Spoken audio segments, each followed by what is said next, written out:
사랑하는 성도 여러분, 그리고 진리의 말씀을 사모하는 모든 분들께 하나님의 평강이 함께 하시기를 기도합니다. 오늘 우리는 성경에서 가장 진지하고도 깊은 성찰을 요구하는 말씀 앞에 섰습니다. 이 시간 우리의 마음을 열어 살아있는 하나님의 음성을 듣기 원합니다. 말씀을 시작하기에 앞서 잠시 주님께 우리의 마음을 드리는 기도의 시간을 갖겠습니다. 거룩하신 하나님 아버지, 이 시간 저희의 마음과 생각을 주관하여 주시옵소서. 세상의 소음으로부터 저희를 지켜주시고 오직 주님의 세미한 음성에 귀 기울이게 하옵소서. 이 말씀이 우리의 영혼을 흔들어 깨우고 거짓된 평안이 아닌 참된 반석 위에 우리의 믿음을 세우는 계기가 되게 하여 주시옵소서. 혹시 이 메시지가 누군가의 마음을 움직여 새로운 소망을 발견하게 된다면 이 영상을 나누고 공유하는 손길 위에 주님의 은총이 가득하기를 원합니다. 당신의 말씀을 전하는 모든 과정이 주님께 영광이 되게 하옵소서. 예수 그리스도의 이름으로 기도합니다. 아멘. 여러분, 진지하다는 것과 슬프다는 것은 어떻게 다를까요? 우리는 종종 이 둘을 혼동하곤 합니다. 슬픔의 반대는 기쁨이지만 진지함의 반대는 가벼움이나 농담일 것입니다. 우리 삶에는 두 종류의 행복이 있습니다. 하나는 놀이공원에서 느끼는 짜릿하고 유쾌한 행복입니다. 다른 하나는 광활한 대자연, 예를 들어 그랜드 캐니언의 장엄함 앞에서 느끼는 우리 자신을 압도하는 경외감과 함께 오는 묵직한 행복입니다. C.S. 루이스는 우리를 진지하게 만드는 종류의 행복이 있다고 말했습니다. 진지함과 행복은 결코 모순되지 않습니다. 오히려 가장 깊고 견고하며 흔들리지 않는 행복은 반드시 진지함을 동반합니다. 오늘 우리가 함께 나눌 히브리서는 바로 그런 책입니다. 마치 날선 검처럼 우리의 영혼을 파고드는 아주 진지한 책입니다. 때로는 우리를 두려움에 떨게 만들기도 합니다. 히브리서가 이토록 진지한 이유는 우리를 거짓된 확신과 헛된 안도감으로부터 건져내어 영원히 흔들리지 않는 진리의 반석 위에 세우기 위함입니다. 만약 오늘 이 자리에 자신의 구원에 대해 막연한 자신감을 가지고 오신 분이 있다면, 그리고 그 확신이 모래 위에 지은 집과 같은 것이라면 제가 그 믿음을 굳건하게 해드리는 것은 오히려 잔인한 일이 될 것입니다. 히브리서는 사랑의 마음으로 끈질기게 우리에게 묻습니다. 당신의 믿음은 반석 위에 있습니까? 모래 위에 있습니까? 당신의 기쁨은 영원한 것입니까? 아니면 언젠가 사라질 얕고 피상적인 것입니까? 그러므로 오늘 우리가 마주할 히브리서 6장의 준엄한 경고를 우리를 파괴하려는 말씀이 아니라 우리에게 참된 기쁨, 그 어떤 시련이나 죽음도 빼앗아갈 수 없는 영원한 기쁨을 주시기 위한 하나님의 간절한 사랑의 호소로 들을 수 있기를 바랍니다. 이제 히브리서 6장 4절에서 8절 말씀을 봉독하겠습니다. 성경이 있으신 분은 함께 찾아주시고 없으신 분은 귀를 기울여 들어주시기 바랍니다. 한번 빛을 받고 하늘의 은사를 맛보고 성령에 참여한 바 되고 하나님의 선한 말씀과 내세의 능력을 맛보고도 타락한 자들은 다시 새롭게 하여 회개하게 할 수 없나니 이는 그들이 하나님의 아들을 다시 십자가에 못 박아 드러내놓고 욕되게 함이라. 땅이 그 위에 자주 내리는 비를 흡수하여 밭가는 자들이 쓰기에 합당한 채소를 내면 하나님께 복을 받고 만일 가시와 엉겅퀴를 내면 버림을 당하고 저주함에 가까워 그 마지막은 불사름이 되리라. 이 말씀은 실로 두려운 영적 상태를 묘사하고 있습니다. 바로 더 이상 회개가 불가능한 상태에 이르는 것입니다. 그런 상태를 상상하실 수 있습니까?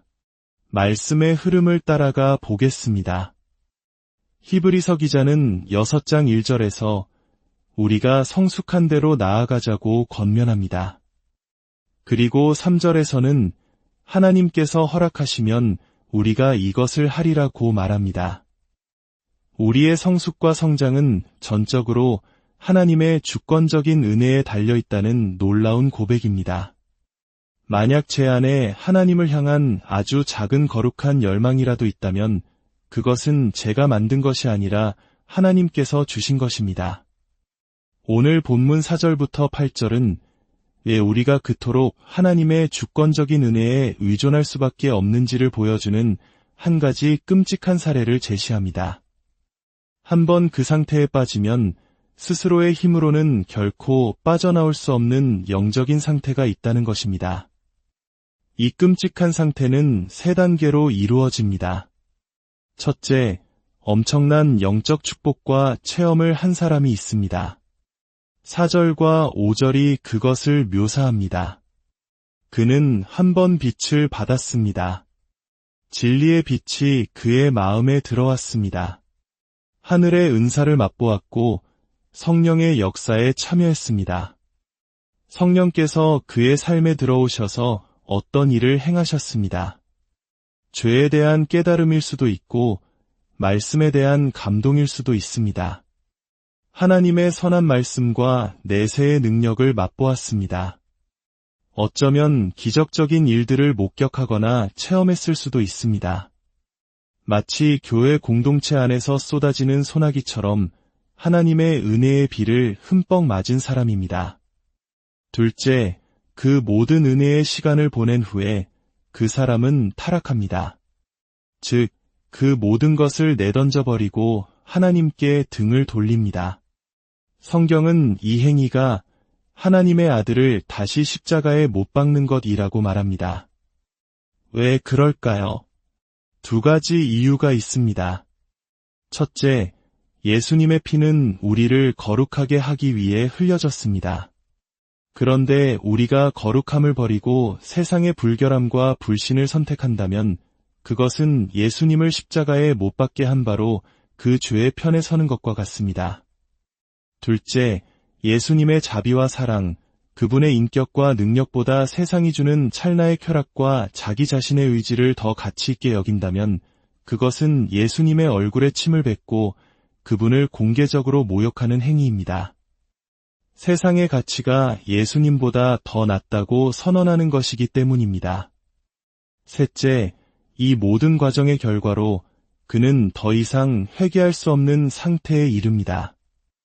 6절의 말씀, 다시 새롭게 하여 회개하게 할 수 없나니 라는 구절은 정말로 우리를 떨게 만듭니다.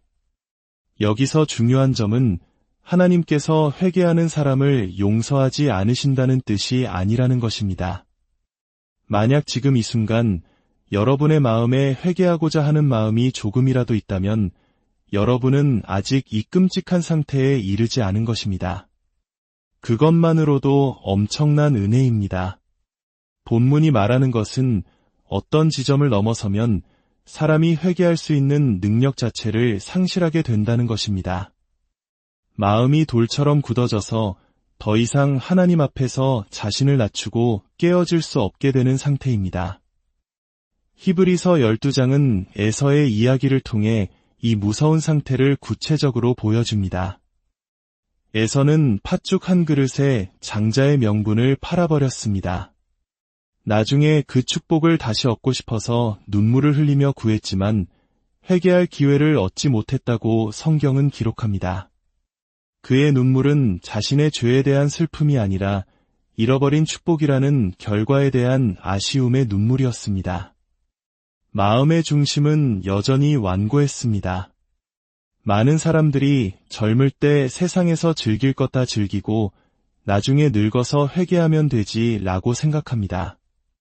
이것은 자신의 영혼을 가지고 러시안 룰렛 게임을 하는 것과 같은 지극히 위험하고 자살적인 생각입니다. 회개할 수 있는 능력은 우리가 통제할 수 있는 것이 아닙니다. 그것은 성령께서 우리 마음에 주시는 선물입니다. 오늘 회개할 수 있는 마음을 주셨을 때 바로 오늘 돌이켜야 합니다. 내일도 그 마음이 우리에게 주어질 것이라는 보장은 어디에도 없기 때문입니다. 이제 가장 중요하고 어려운 질문에 도달했습니다. 이 본문은 진정으로 구원받은 신자도 구원을 잃어버릴 수 있다는 것을 가르치는 것일까요? 결론부터 말씀드리면 저는 그렇지 않다고 믿습니다. 이 본문은 구원받은 신자가 타락할 수 있다는 이야기가 아니라 참된 구원에 이르지 못했음에도 불구하고 놀라운 영적 체험들을 할 수 있다는 어쩌면 더 충격적인 사실을 가르치고 있습니다. 즉, 빛을 받고 성령의 역사에 참여하고 말씀을 맛보고 기적을 체험하면서도 처음부터 거듭나지 않은 상태일 수 있다는 것입니다. 왜 그렇게 해석하는지 히브리서 자체의 증거를 통해 5가지 이유를 말씀드리겠습니다. 첫째, 7절과 8절의 땅의 비유입니다. 똑같이 비를 맞았지만 한 종류의 땅은 유익한 채소를 내고 다른 종류의 땅은 가시와 엉겅퀴를 냅니다. 좋은 열매를 맺던 땅이 갑자기 가시덤불밭으로 변한다고 말하지 않습니다. 처음부터 2 종류의 땅이 있었을 뿐입니다. 이것은 교회 안에 2 종류의 사람이 있음을 시사합니다. 똑같은 은혜의 비를 맞아도 한 부류는 생명의 열매를 맺고 다른 부류는 불사름을 당할 열매를 맺는다는 것입니다. 둘째, 바로 다음 구절인 9절의 말씀입니다. 사랑하는 자들아, 우리가 이같이 말하나 너희에게는 이보다 더 좋은 것, 곧 구원에 속한 것이 있음을 확신하노라. 히브리서 기자는 무서운 경고를 한 후에 곧바로 수신자들을 향한 사랑과 확신을 표현합니다. 그들이 맺는 열매는 구원에 속한 더 좋은 것들이라고 말합니다. 이는 인내와 열매 같은 것들이 구원과 분리될 수 없는 구원에 속한 본질적인 요소임을 보여줍니다. 즉, 진짜 구원을 받았다면 배교와 같은 끔찍한 결과가 아니라 인내와 열매라는 더 좋은 것들이 반드시 따라온다는 의미입니다. 셋째, 히브리서 3장 14절입니다. 우리가 시작할 때에 확신한 것을 끝까지 견고히 잡고 있으면 그리스도와 함께 참여한 자가 되었음이라. 이 구문의 시제를 잘 보십시오. 끝까지 견디면 참여한 자가 될 것이다가 아니라 참여한 자가 되었다는 사실이 증명된다는 뜻입니다. 우리의 인내는 구원을 얻는 조건이 아니라 우리가 이미 구원받았다는 증거입니다. 만약 끝까지 견디지 못하고 타락한다면 그것은 구원을 잃어버렸다는 뜻이 아니라 처음부터 그리스도께 참으로 참여한 자가 아니었다는 것을 의미합니다. 넷째, 히브리서 10장 14절의 아름다운 복음의 약속입니다. 그가 한 번의 제사로 거룩하게 된 자들을 영원히 온전하게 하셨느니라. 진정으로 거룩하게 되어가는 과정, 즉 성화의 길을 걷고 있는 성도라면 그리스도의 희생은 우리를 영원히 온전하게 했습니다. 10년이나 20년짜리 유효기간이 있는 구원이 아닙니다. 그리스도 안에서 우리는 이미 영원토록 온전해졌습니다. 다섯째, 그리고 가장 강력한 증거는 히브리서 13장 20대 21절에 나타난 새 언약의 약속입니다. 영원한 언약의 피로 우리 주 예수를 죽은 자 가운데서 이끌어내신 평강의 하나님이 모든 선한 일에 너희를 온전하게 하사 자기 뜻을 행하게 하시고 그 앞에 즐거운 것을 예수 그리스도로 말미암아 우리 가운데서 이루시기를 원하노라. 이것이 새 언약의 핵심입니다. 하나님께서는 우리를 구원하시는 것에서 그치지 않으시고 우리 안에 친즈 일하셔서 그분의 뜻을 행할 수 있도록 모든 것을 갖추어 주시고 마침내 그 일을 이루십니다.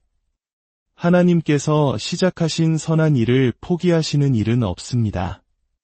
그분의 언약은 신실합니다. 그 언약의 백성을 하나님께서 결코 버려두지 않으십니다.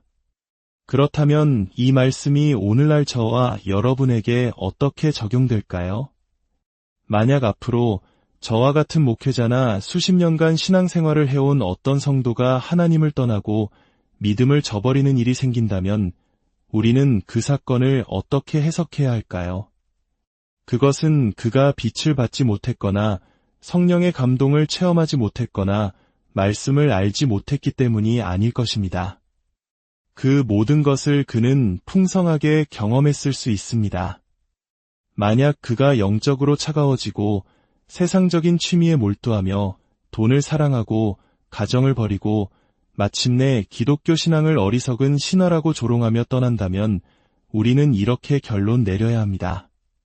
그의 수십 년 믿음은 처음부터 자신의 것이 아니었던 아버지의 신앙의 껍데기였을 뿐이며 그의 헌신은 사회적 압력에 대한 수능이었고 그의 설교와 사역은 사람들의 인정과 명예를 사랑한 결과였으며 그의 기도는 자신의 허영심을 채우기 위해 하나님을 이용하려 했던 가장 큰 기만이었다고 말입니다.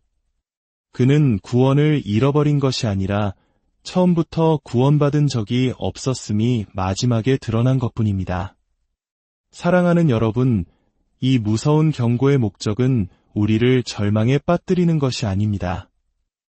오히려 이 경고는 우리로 하여금 우리의 구원이 얼마나 확실한지를 깨닫게 하는 역설적인 통로가 됩니다. 우리의 구원은 우리의 결심이나 노력, 우리의 감정이나 체험에 달려있지 않습니다. 우리의 구원은 우리 안에서 선한 일을 시작하시고 마침내 그리스도 예수의 날까지 온전히 이루실 신실하신 하나님 아버지의 손에 달려 있습니다. 이 진리야말로 우리에게 참된 평안과 흔들리지 않는 확신을 줍니다. 오늘 이 말씀을 통해 우리 각자의 믿음을 돌아봅시다. 나의 믿음은 나의 경험에 근거하고 있습니까? 아니면 변치 않는 하나님의 약속의 말씀 위에 서 있습니까? 혹시라도 마음속에 불신의 뿌리가 자라고 있다면 마음이 굳어지기 전에 오늘 주님께서 주시는 회개의 기회를 붙잡으십시오. 그리고 이미 믿음의 길을 걷고 있는 분들이라면 이 말씀을 통해 두려워하기보다 도리어 담대함을 얻으십시오. 우리를 붙드시는 분은 우리가 아니라 하나님이십니다. 그 신실하신 하나님을 찬양하며 남은 생애 동안 믿음의 경주를 끝까지 완주하는 저와 여러분이 되기를 간절히 소망합니다. 기도하겠습니다. 하늘에 계신 아버지 하나님, 주님의 말씀은 살아있고 운동력이 있어 우리의 영혼과 관절과 골수를 찔러 쪼개기까지 하심을 믿습니다. 오늘 주신 이 준엄한 말씀 앞에 저희 자신을 비추어 봅니다. 우리의 구원이 나 자신에게 있지 않고 오직 언약의 신실하신 하나님께 있음을 고백하며 감사드립니다. 우리 안에서 선한 일을 시작하신 주님, 마침내 그날까지 우리를 온전하게 이루어 주실 것을 믿습니다. 살아계신 하나님을 떠나려는 불신의 악한 마음과 날마다 싸워 이기게 하시고 주님의 양떼를 모으시며 아직 주님을 알지 못하는 영혼들을 믿음의 울타리 안으로 이끌어 주시옵소서. 이제 주님께서 여러분에게 복을 주시고 여러분을 지키시기를 원하며 주님께서 그 얼굴로 여러분에게 비추사 은혜 베푸시기를 원하며 주님께서 그 얼굴을 여러분을 향하여 드사 평강 주시기를 축원합니다. 모든 성도들이 아멘으로 화답하며 주님께 영광을 돌립니다.